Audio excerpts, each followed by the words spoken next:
This year, research firm Ipsos Synovate sought to find out just how East Africans would be spending their Easter weekend. Only 17% of Kenyans and 5% of Tanzanians intend to travel out of their residential areas. This compared to 58% of Ugandans who plan to travel to other locations. Given that only 15% of the Ugandan population lives in urban areas, many of those traveling are thought to be joining their extended families. What you're seeing is a culture where Ugandans are very close in terms of having family ties, and they're very close to people upcountry. Churches across the East African region will be packed over Easter. 88% of Kenyans will uphold the ritual of attending church services against 86% of Ugandans and 81% of Tanzanians. This is because there's a significantly higher Muslim community in Tanzania.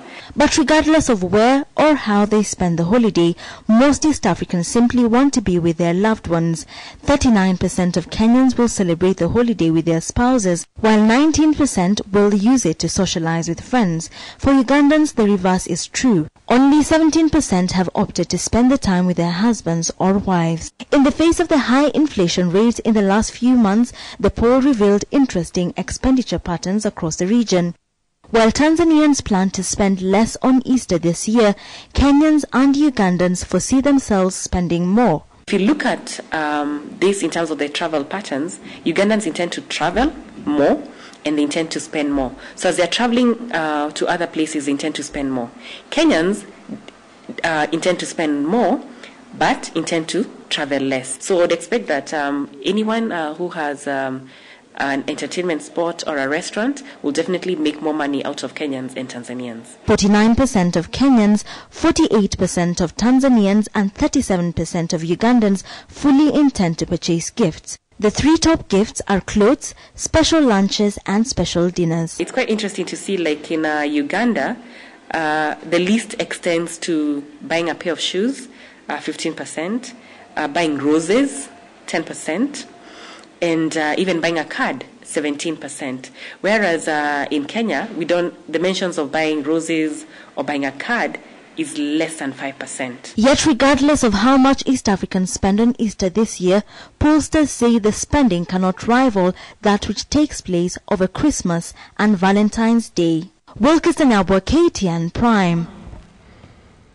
Supreme Court judge and former member of the Committee of Experts, Justice Esendongo, says that the Constitution implementation could take 10 to 15 years.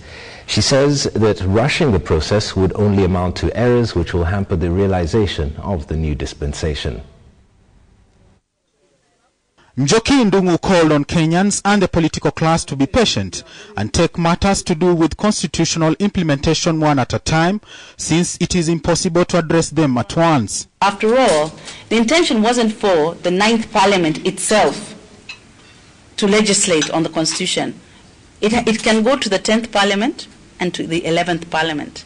She claimed Parliament was dragging its feet in enacting legislation set in the Constitution.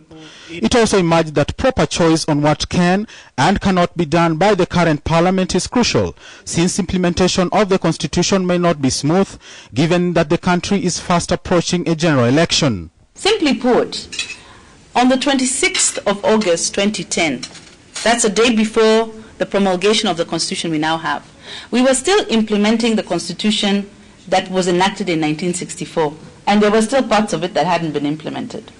So as we are, zooming, moving very quickly, demanding that implementation must be done today, it is actually an impossible task. The Supreme Court judge also voiced her opinion on the election date debate, where she said that it should go beyond dates and look at the preparedness and technicalities involved in general elections. We all know that Parliament is a lawmaking body, and every 5 years we always elect our lawmakers. But if each one of you goes and looks at who you voted for and ask yourself, can that person make law? There is a disconnect between the job description and persons we vote. She was speaking at the annual dinner for the Institute of Certified Public Secretaries of Kenya, held at a Nairobi hotel. 5 Kenya Defence Force soldiers were yesterday injured in a fierce 5-hour battle in Hosingo, central Somalia. The soldiers were part of a contingent that had gone to beef up troops from the transitional federal government who had come under attack from the Al-Shabaab militants. Military sources say over 100 Al-Shabaab fighters were killed and scores of the transitional federal troops injured. Security analysts say the militant group will continue making surprise attacks on AMISOM forces operating in Somalia before Al-Shabaab threat is wiped off. According to military spokesman Colonel Cyrus Oguna, the Kenya Defence Forces joined the transitional federal government troops to retaliate against an earlier attack by Al-Shabaab. The troops were supported by jet fighters that raided the military's base near Hosingo. Hosingo came under the TFG and KDF control early this year, but pockets of resistance remain. Those who still want to infiltrate because they are just part and parcel of the local community, and they can group even in areas that you've already liberated and cause havoc. That is the biggest handicap when a conventional army is dealing with a militia group. Kenyan troops have engaged in humanitarian mission and pacification of areas under their control even as they came under AMISOM command. If they win the hearts and minds of the Somali people in the areas they have liberated, it will be very easy for them to get the intelligence they are looking for to counter this Al-Shabaab group. The United Nations Peace and Security Council has banned fishing and export of charcoal from Somalia, which were sources of revenue for the militant group. And in what may seem to be a retaliatory move, the militants have ordered livestock traders in Afgoye town, 30 kilometers south of Mogadishu, to stop selling animals to Kenya. What they are creating is to create a way where the Somali people who are now happy that peace is returning to Somalia start feeling the pinch of not making the money the way they've been doing. Western countries have also joined efforts to see peace returns in Somalia. We are supporting AMISOM with equipment. I think we provided for the equipment of the Burundian part of AMISOM. The concerted efforts by the international community aim to see peace return to war on Somalia soon. AMISOM's mandate in Somalia ends in October, to be followed by peacekeeping efforts depending on the success of the peace enforcement efforts. Patrick Amimo, KTN. A reminder of tonight's big question, which we ask, whether you think Musalia Mudavadi is likely to quit ODM. Keep sending us your comments beginning with a yes or a no to our SMS number 8040. We will sample some of your comments and give the results at the end of this live newscast. Indeed, we return with KTN Business Today. James Karani will bring us the details of why the ghost of Mutindwa seems to not disappear. Stay with us. Simply put, on the 26th of August 2010, that's the day before the promulgation of the Constitution we now have, we were still implementing the Constitution that was enacted in 1964, and there were still parts of it that hadn't been implemented. So as we are, zooming, moving very quickly, demanding that implementation must be done today, it is actually an impossible task.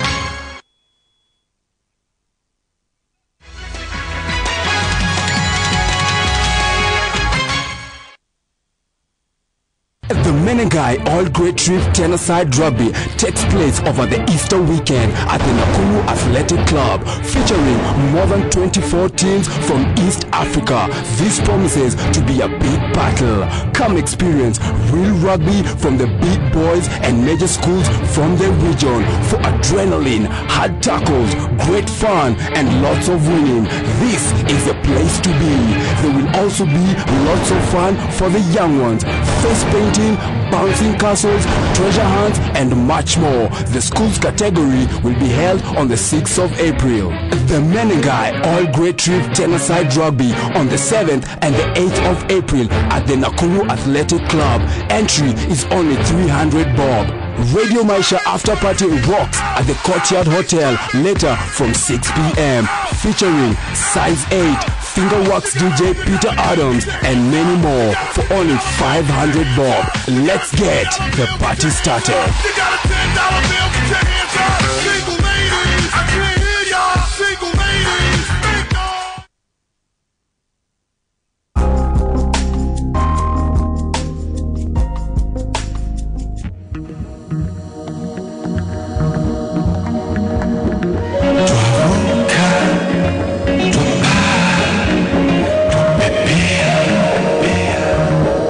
Twas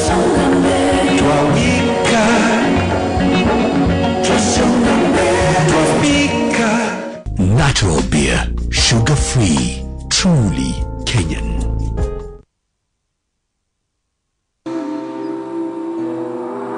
Nature's power now comes in the luxury of natural, from imperial leather